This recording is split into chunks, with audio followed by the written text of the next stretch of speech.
Hello, everyone. Welcome to Legal Health Nuggets. I'm your host, Dr. Ankur Gupta. Very thrilled to have you all join me today. I have founded two companies, Neeje and MedInspect. Neeje is about informed consent and transparency, whereas MedInspect is about risk assessment for ensuring compliance and patient safety. Also, a disclaimer, as always. The content in this podcast is only for educational and information purposes. It is not legal advice, and please do seek your own opinion from your legal counsel for any specific legal matter. I only share views and opinions based on personal experience and research. My affiliation with Neeje and MedInspect is disclosed transparently. So today we're going to be talking about capacity to consent, which is a dry topic. The podcast might feel very long as well because of that, but hopefully you will gain something out of it. So what does capacity to consent mean? Why it's so important? How it impacts patient-provider relationship are all the things that we're going to talk about today. So let's get started. So capacity is generally assumed in healthcare settings, but it does not mean that we get absolved of our responsibility to consider it in each and every instance of care provision. In fact, there is a particular issue with documenting capacity because consent without that is invalid. It becomes especially problematic in children, as those working with this age group will know, who are nearing adulthood, or those adults who have early cognitive decline where it may not be that evident. And then, the law varies with the age and the type of procedure in the case of children. So there has to be a very nuanced approach to addressing capacity. And assuming capacity in individuals with subtle cognitive decline can lead to significant issues, as their impairment may not be immediately apparent, but it does critically affect their ability to provide valid consent.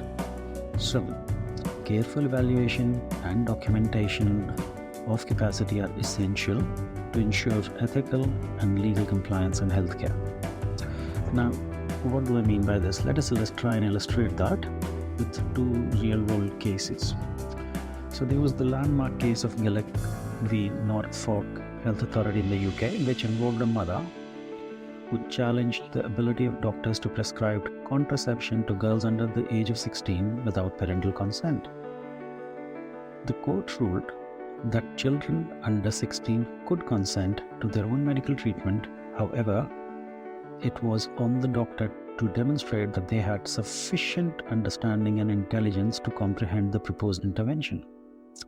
So the Gillick case established a precedent for evaluating a child's capacity to consent, which underscored the need for careful consideration and documentation of their maturity and understanding in medical decision making. And the onus is on the healthcare providers, of course. So this principle is known as Gillick competence. It has had a global impact, and really anywhere in the world it's very well known. So it has shaped legal interpretations and emphasized the importance of assessing children's capacity to make informed choices about their health. Now, on the other side of the spectrum, let us consider the case of Re, which was an Australian case in which there is a 32-year-old woman with severe anorexia nervosa, and she was refusing life-saving treatment, i.e. nutritional supplements. However, despite her refusal, the court had to determine if she had the capacity to make such a decision. So the court decided that the long-term condition of anorexia nervosa had impacted her cognitive function in such a way that she did not have capacity to refuse treatment. So had the doctors not taken her to the court, then on the face of it, she was refusing treatment and would have really died.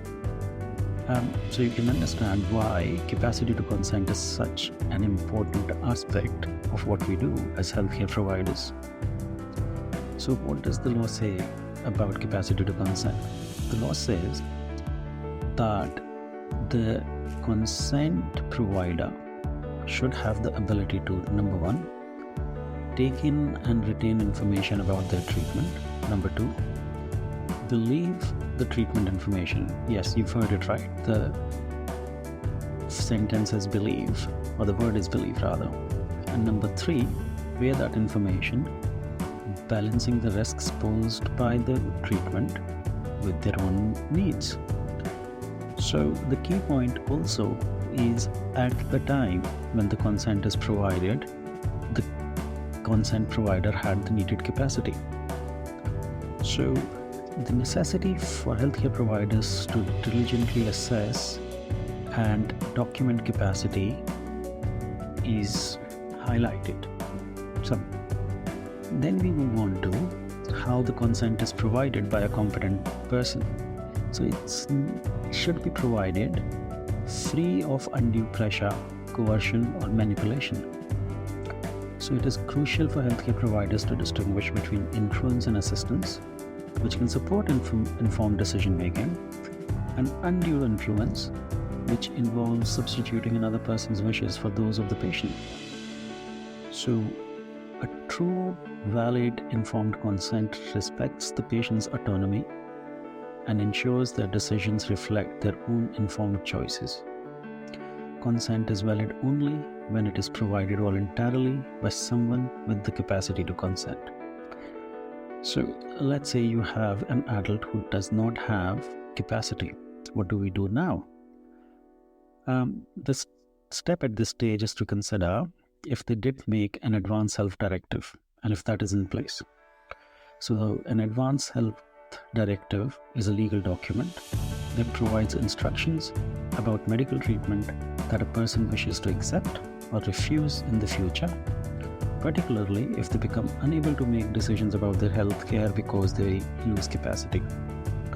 So these directives are crucial for ensuring that an individual's wishes regarding their medical care are respected and followed when they're no longer able to advocate for themselves. So if there is no advance health directive, then consider if there is a substitute decision maker.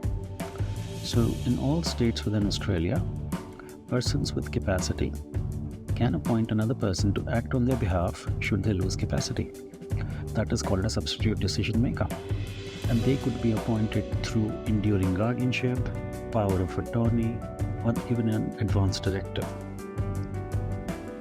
So what happens if you don't have an advance health directive and you don't have a substitute decision maker? So if there is none, then it could be that there is a guardian appointed. So the court or tribunal may appoint a guardian. This guardian is entrusted with making decisions which are in the best interest of the person regarding their medical treatment and other important matters.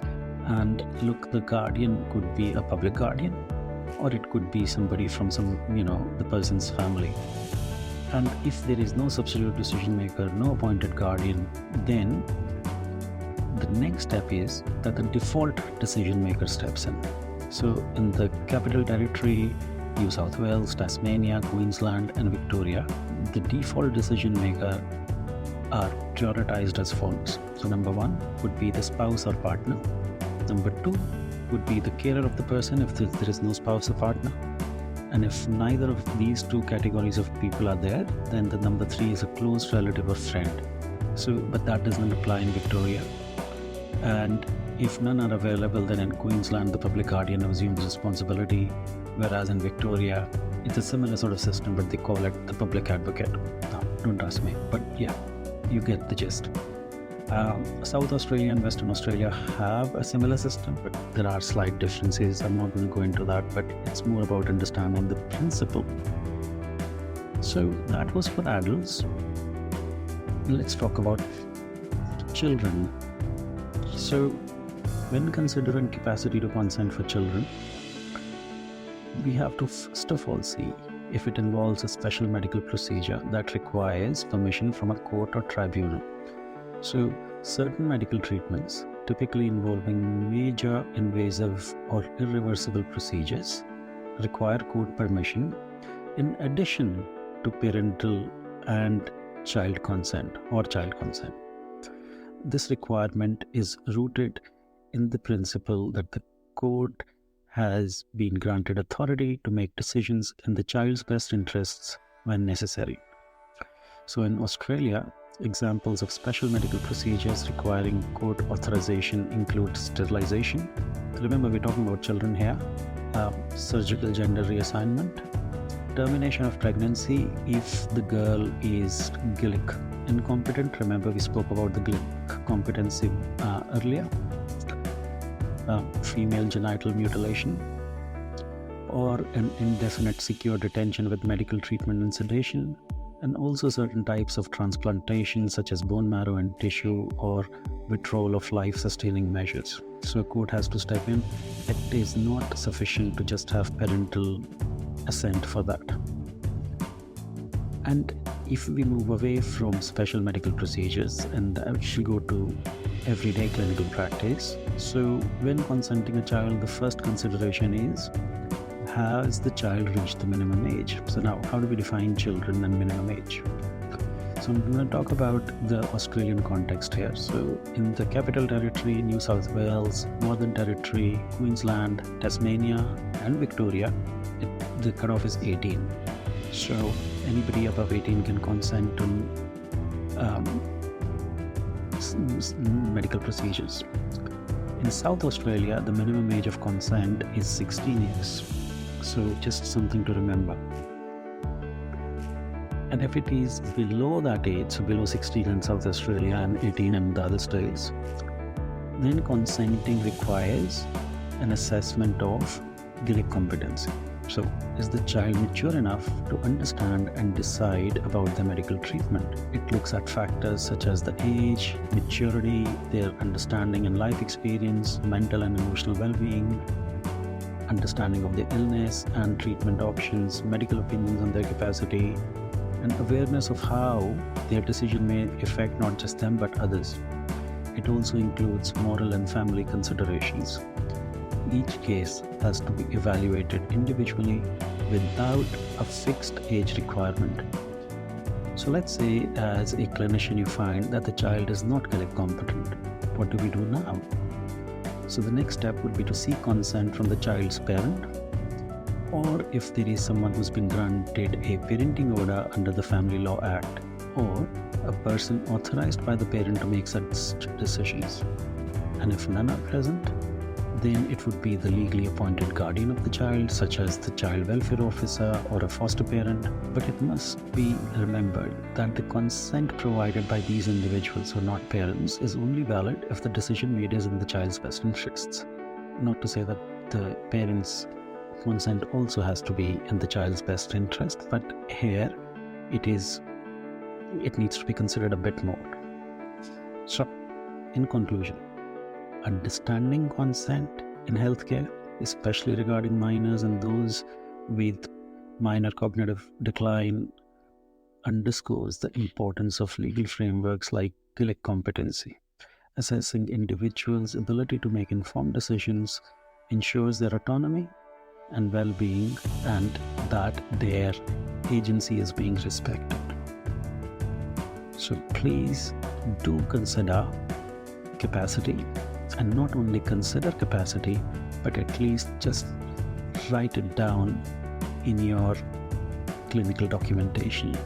You never know when you might have to explain your decisions. So on this note, I will end this episode of the podcast. Join us in the next episode as we delve into the complex terrain of medical negligence, exploring its implications and safeguards in healthcare practice. Thank you very much for tuning in. Keep safe and practice ethically. Thank you.